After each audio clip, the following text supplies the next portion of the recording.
What's going on, everybody? Welcome to another edition of Gators Online's recruiting show. I am Keith Niebuhr. As always, I'm joined by Corey Bender and Blake Alderman, my co-workers at Gators Online. We got a lot to cover. It's opening week of the 2025 season for the Florida Gators, and they're going to host Long Island University on Saturday. And there's going to be a lot of recruits there. Maybe not the big name recruits that you're going to see later on in the season, but it's always it's opening day, which means there's going to be kids there. That's just the way it goes. So we're going to dissect who we think is going to show up. We're going to tell you about some guys we went and saw last week and guys we want to see throughout the season. And then we've got a major injury update as well. So guys, first of all, how you doing? Doing good. Can't complain. Opening weekend, man. Can't complain, but we always do anyway. So, all right. So look, it's opening day. It's Long Island. Last year it was Florida, Miami, and it was just packed with recruits, right? And obviously that didn't work out so great for Florida at the time. They ended up doing pretty well later in the cycle. But so now you're coming to a game if you're a recruit where they're going to drill this team, right? And so you're trying to figure out, okay, is it a big recruiting weekend for Florida? I guess is my question. So yes or no, Corey, Blake. You go ahead, start us off, Corey. I can't even talk. Big recruiting weekend or not so big? Obviously, the opponent's not big, but you know what I'm saying. No, as of right now, Keith, it's not expected to be the biggest weekend. You'll have some key commits that are coming to campus, but I think the biggest thing from a recruiting standpoint is providing excitement, even the kids from afar, showing, obviously putting up some big highlights, having DJ Lagway have a big game. We've realized over the years that sometimes the opponent doesn't really matter as much to recruits. As long as there's excitement, there's big plays, and Florida wins by a good amount, that gets recruiting a lot of attention. These kids get excited. So I think obviously the visitors list isn't too deep, but I think even for those who aren't going to be there, I think a big statement win, as far as just putting up a lot of numbers and exciting plays, should carry over to recruiting and get kids excited.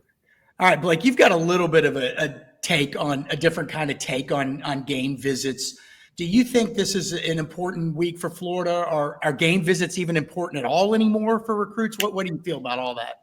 They matter in some sense because you do get time around coaches and you get to see things. And for certain kids, maybe you haven't visited Florida, you're an underclassman, and obviously a big visit there. But I think in the NIL world, like visits or whatever, most of these guys want to know what's going on with compensation. They want to know what's going on with playing time. And sure, you can see your fit and maybe what the depth chart looks like on a game day visit. You can get those questions answered, but it seems like how much someone can make and how much a school can offer in NIL seems to be a bigger deal. If you've got a guy that's committed and you need to get him on campus or, whatever, again, NIL is going to keep that guy happy compared to going and spending some time in the stands and watching the game. All right. So if you're a senior, and I've had my tongue's twisted today, but if you're a senior more than usual, if you're a senior, you've only got a few months left. You kind of already have an idea. You're either committed to a school or you're down to just 2 or 3 left. You kind of are going in that direction. But if you're a younger guy, 2027, which is the junior class, 2028 sophomore class, you're really laying the foundation for maybe what your recruitment may become down the road. And so if you're one of those recruits and you go to the Florida-Texas game, let's say, well, the coaches are going to spend a lot of time with the guys that are committed and the 5-star and 4-star targets that are still on their radar. And a younger guy may not get that much attention, but at a Florida Long Island guy, a young guy can get attention. So Blake, how important is that to lay the groundwork for what's to come? I mean, to me, these games are more important for the younger guys than the older guys at this point, especially a game like that. Sure, I would agree. I think, like you said, laying that foundation for some of those younger guys, a lot of those, juniors, sophomores, if you're 27 or you're 28, maybe this is your first visit to Florida or second visit or first time you get around the coaching staff because now you're a junior and last year you were a sophomore and you didn't get that time. So I think that's a big deal. I think that, like you said, it does lay that groundwork. You can continue to get another guy back on campus. Maybe a guy was only going to visit for one game and they decided that they had a really good time. And let's say this weekend you go visit a Long Island game, you like it, you get time around the staff. Well, you want to come back for a bigger game and you get to see a bigger atmosphere and a bigger environment. You may not get the same amount of time with coaches, but you at least get more time in the stadium with the experience there and just the ambiance. You can see a louder crowd, a larger crowd, what have you. So I think that it's bigger for those underclassmen types. And also, I would say for their families too, because Now a coach has time to not just say hi to the kid before the game, walk him out to Billy Napier at the 50-yard line, whatever. Now they can also talk more to the parents in the couple hours before play starts. In Florida, Texas, it's going to be hectic on the sideline. The coaches still mingle a little bit before they get into the individual drills, but it's kind of go, go, go. At a game like this, obviously Florida's going to continue to go through their pregame preparation, which they always do, but it's a little more lax, and coaches obviously are a little bit more free to speak to families and people like that. And of course, obviously after the game, there's a lot more time as well. Corey, the other part of this game, though, that makes it difficult to get guys at a game like this, and there'll be plenty of recruits there, but it won't be, obviously, like we said, like the ones down the road here, but it's a night game. And so if it's a night game against LSU or, FSU, you're going to get your kids. Everybody's going to go, right? Mm-hmm. But if it's a night game against Long Island, then logistics become sort of a little bit of a factor here.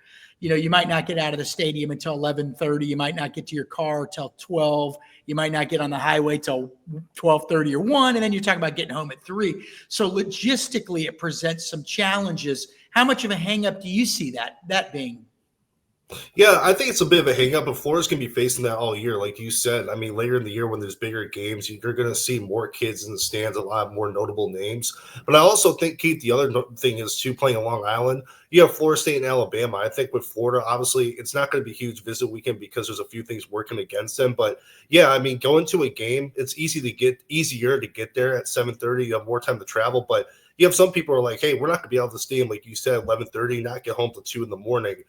For kids, even probably later on, for kids that live further away. So, yeah, that's a little bit of a hang-up. But I think overall, I mean, even if the game was during the day versus Long Island, I don't think it would have been that much of a difference with the visitors list. I mean, you're still getting some key commits there. But you're also like Florida State versus Alabama. There's a lot of big notable games in week 1. Florida was part of that last year with Miami. So there's a few things working against them this week. But I think regardless of the kickoff time, it was going to be difficult logistic-wise and opponent-wise to have a big visitors list. All right, Blake, some notable recruits coming this week, and Corey, I'll ask you about these guys in a minute, but who are the guys we have so far? We're recording this Wednesday morning, so who are the main recruits that we can expect to be at Ben Hill Griffin Stadium on Saturday, Blake? Yeah, Corey and I are still putting together our list. Our goal is to have most of the idea of who's going to be there on Thursday, but I think some of maybe the key target is 2026 defensive lineman out of Naples, Frederick Santius. He's committed to FAU, committed to the Owls in June, but he's gotten some big offers. I think Miami, Houston, Michigan State, Syracuse, a couple of those offers jumped in the mix. Florida was one of those offers, so this will actually be his first ever visit.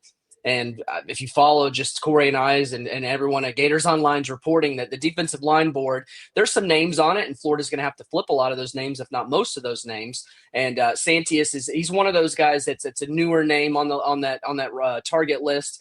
So maybe a little groundwork will get laid this weekend. And I think even for Florida, you're going to get to see this guy in person for the first time. You get to size him up. You get to, height, weight, arm length, all this, that, and the other. Spend some time really talking to him in person. He can meet more of the staff. So there's positives on both sides, but that's probably one of the more notable names. And on the commit list, you've got 3-star offensive tackle Chancellor Campbell out of Lakewood and St. Petersburg, Tyler Chikuyum out of South Paulding in Douglasville, Georgia. Offensive tackle commit, 4-star offensive tackle commit, 4-star safety Caden Hall, Florida safety commit out of Milton up there in the Panhandle.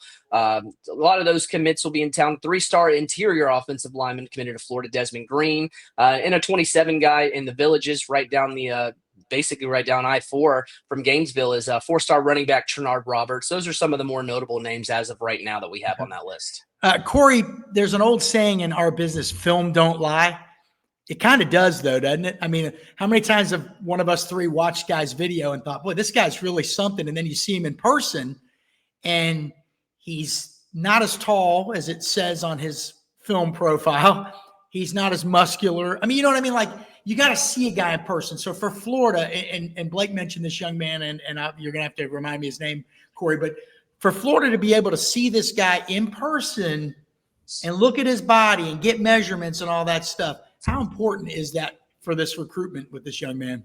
No, absolutely, Keith. And if you could repeat his name for me, I'll never be able to pronounce it. Yeah, defensive lineman Frederick Santius. So I know when Florida offered him, they still haven't seen him in person.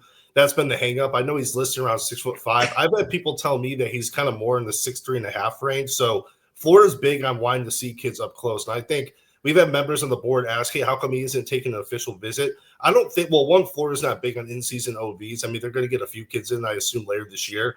But there's really no rush with this kid. They want to see him up close. They haven't really evaluated him in person. But I think that's the biggest thing. And Florida's always been big on that. So I think with Florida having a clear need along the interior defensive line, you have James Johnson, some other guys that obviously they're above this kid. But yeah, Florida wants to see this kid in person. If the kid checks out well and it's obviously a kid they like, they can bring him back later in the season for an OV. I know the Mississippi State game has been one date, for the fall that Florida's been considering bringing some OVs if they want.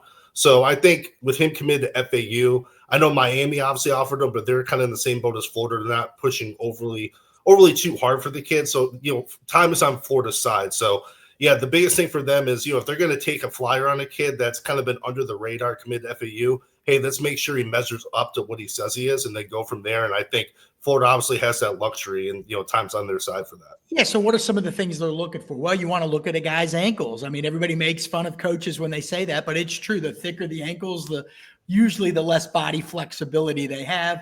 You want their hand size, you want their arm reach, you want their arm length. So there's all kinds of things that you can gain from this. And then also you sort of size up a young man just from a personality standpoint. How does he kind of mesh with what we're trying to accomplish as a program? Would he fit into our culture? That kind of thing. The guy's a 5-star.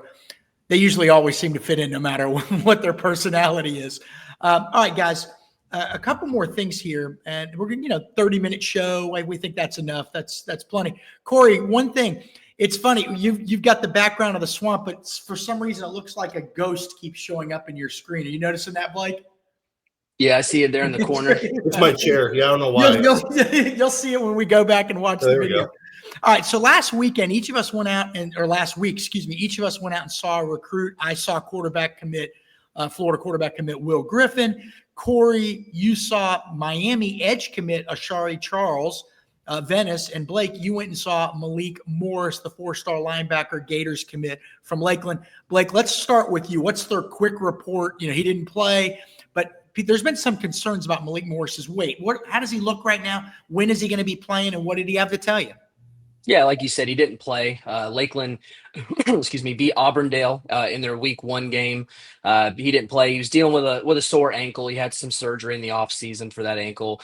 Just wanted to be ready. They have a big game this coming Friday out west against De La Salle in California, so they wanted him to be healthy for that. But like you said, Malik Morris dealing with those injuries in the offseason. He wasn't able to go through spring ball. He was dealing with a pec injury or shoulder injury or something in the spring as well. So had added a little bit of extra weight that he wanted to get off, and Florida wanted him to get off. So while he's been going through fall practice and fall camp, he told me that he's run up the stadium stairs every step actually of Dreadnought Stadium there in Lakeland before and after practice. So doing that, he's lost about 30 pounds. He's at about, I think, like 250, 260 is what he said range. And he wants to keep losing that weight, get down to about 240 by the time he gets to Gainesville. Okay. I believe that's the ideal weight that Florida wants and he wants to be at. And once you get a guy at that weight on campus as a freshman, then the strength and conditioning staff can do whatever they need to do to reshape his body, whether they want to tone things down, change muscle or fat to muscle or what have you. So that's where he's at now. And he looked a lot better. I was seeing him in July at his commitment ceremony to seeing him this past Friday. You could tell the noticeable weight that he's dropped. Okay. You feel like he's pretty locked in, pretty dialed in with Florida? I do. He said that he's still heard from some schools. Didn't really want to dive into that, but he says that he's not really paying him any mind. He's focused on his season. And I think the quote he said was, Florida's loyal to me and I'm loyal to Florida. So he seems very solid in that decision. Okay. And Corey, you're, you went and you saw Ashari Charles, interesting prospect, good player, 4-star edge from Venice, committed to Miami, officially visited Florida this summer. It never really felt like they were, too deep into that one. We never felt like he was going there. Yeah. But you went and saw him play, and obviously he's a good one. What's your report on Ashari Charles? Yeah, more of a pure pass rusher, Keith. I think he's a guy that could be a stand-up outside linebacker at the next level too, but one of those quick twitch guys, a guy that can really dip his shoulder, plays with a lot of flexibility. One of those guys that really would fit Florida's system very well. I think obviously you can never have too many pass rushers. So I think when you watch him on the field, I mean, he gets to the ball very quickly. I mean, even in the fourth quarter, Vegas won the state title last year. This game, they got blown out by Tampa Bay Tech. So even with the game well out of reach, in the fourth quarter, this kid was exploding off the line, really closing on the quarterback very quickly. So yeah, he definitely, you could tell why he's a blue chip guy, very explosive. As far as his recruitment, I know you want to know about that as well. Solid in Miami. Right now, he said Florida State and Missouri are the two schools pushing the hardest to flip him. Florida's still contacting him, but I talked to someone close to his recruitment, and they said, yeah, a visit to Gainesville is a possibility. Okay. But even with that being said, I think even with the other schools, he's taking OV to Florida State this weekend for the big Alabama game. That's obviously, I think Florida State might be the school that would have the best chance of flipping him, but he seems very locked in with Miami. And I told this to Blake after. I mean, this kid's very serious. I mean, he was addressing the team, after they lost, and you could tell his mood was down. So for him to do an interview after, I mean, you could tell he didn't really want to talk too much recruiting. But yeah, Florida is kind of, I would say probably on the outside looking in terms of potential flip, but they do want to add another edge rusher. So we'll see if they turn up the heat later. Well, that's what I was going to ask you. So they've got like two guys. I want to say, correct me if I'm wrong, guys. Two guys listed at edge in the class. One of them, Draylen McCoy, is like a big dude. Mm-hmm. We all think, I think we all are on the same page here. He's probably going to be maybe not an edge by the time he gets to UF. And then the other one would be KJ Ford out of Texas. And I think he's more of a strong side and edge, guys? What's the deal on KJ Ford? I think they see him being able to play Jack and F. Yeah, okay. I think that's their big thing with him. Okay, so everybody that doesn't know, the Jack outside linebacker, there's two edge positions. One is the Jack, one's the F. The F is more of your strong side guy, your bigger guys. And the other guy, the Jack, would be more of your pass rush guy. So they need more of a true pass rush guy this cycle, correct, guys? Yeah. Right? Okay. I believe so, yeah. So Jake Krull was somebody they were recruiting out of IMG Academy in Bradenton. He committed to Oklahoma. There's been some other guys, Trenton Henderson. Corey, you have the latest on Trenton Henderson, another edge recruit who is committed to LSU, who picked the Tigers over Florida. What can you tell us about Trenton Henderson? Yeah, I spoke to him early this morning. He said right now, I asked him, hey, you're going to get to Gainesville for a game this fall. I asked him specifically about the Texas game, and he said, no, I'm only going to be visiting LSU this fall. He said he's locked in with the Tigers. We've seen over the years, kids will say that. You still see him ending up, at one of the big games later this year, kind of unannounced. But he seems very solid to LSU. And like you said, Keith, Florida barely missed out on him over the summer. And that's one guy we've been highlighting as far as a guy maybe they can flip down the line. One of the more realistic guys. I mean, Jake Krull, he's another one that Florida would love to kind of add the class to kind of pair with KJ Ford. But as of right now, after talking to Henderson, Florida's in a weird spot where, a lot of these kids are solid to other schools. So do they expand the board a little bit? Do they kind of push for Ashari Charles a little bit? Because clearly Charles is behind Krull. Behind Krull on the board, and then obviously behind Henderson. So Florida's kind of a weird spot right now. They could maybe expand the board, but as of right now, yeah, they're going to have to try to flip someone from a school they're very solid to. Yeah, I think there's going to be new names emerge and flip targets and all that. That'd be my guess. And, one thing we've learned the last few years, and you guys have seen this just like I have, Florida is a lot of schools have just quit doing senior evaluations. Like they've got their class. Hey, we got our class. We're good. Florida keeps evaluating. They keep their eyes open. 2 cycles ago, they found Gregory Smith, who played for Florida last year and has since transferred out, but a promising young player. That was a senior evaluation. He was committed to Vanderbilt. So they've shown that they're going to really stick through that process. And, guys do make significant strides from spring ball to fall ball. And so Florida's going to have their eyes open, certainly for guys like that. A lot of that film starts pouring in after the first 2 or 3 games, and the large Napier's Army will be going through all that. The guy I went and saw last week, by the way, Will Griffin, congratulations to Will. He became one of only about 10 or 11 guys in the state of Florida's history, actually 9 or 10 guys, who now have over 10,000 career passing yards in high school. In the process, he not only won the game, but he surpassed the great Tim Tebow for career passing yards in the Sunshine State. Will Griffin was 18 of 28 last week against a good Fort Myers Bishop Verot team, 301 yards, 3 touchdowns, no interceptions, now over 10,000 career passing yards. Will Griffin, 4-star Florida quarterback commit, who will be an early enrollee next year. All right, guys, next up, Blake, we got a major injury update, and you wrote about this on Tuesday night. It's significant, and it's a recruit. It's not a current player. I mean, this is a recruiting show, but it is a big deal. So give us the latest, Blake, if you could. Who is it, and what's the situation, and how long of a recovery process do we anticipate? Yeah, one of Florida's top commits in the 26 class, four-star defensive lineman Kendall Gervil out of Fort Myers.